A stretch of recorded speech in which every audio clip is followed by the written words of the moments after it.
এই যে মিশ্রণটি দেখছেন, এটা আতপ চালের গুঁড়ো, এতে সামান্য ময়দা দেয়া আছে আর সামান্য নুন দিয়ে হালকা উষ্ণ গরম জল দিয়ে এটা ভালো করে ফেটিয়ে নিয়ে আমি আজ সাজ পিঠে বানাবো। এই যে সাজটা দেখছেন, এটা মাটির, এটা আমি কাঠের উনুনে করছি।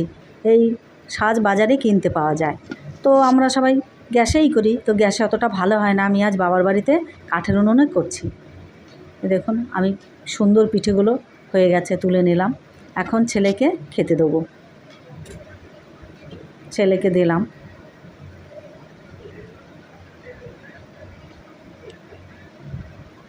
হচ্ছে কাজের পিঠে, আর এটা হচ্ছে তিল কুলচি। এটা তিল পুরো ট্র্যাডিশনাল একটা খাবার।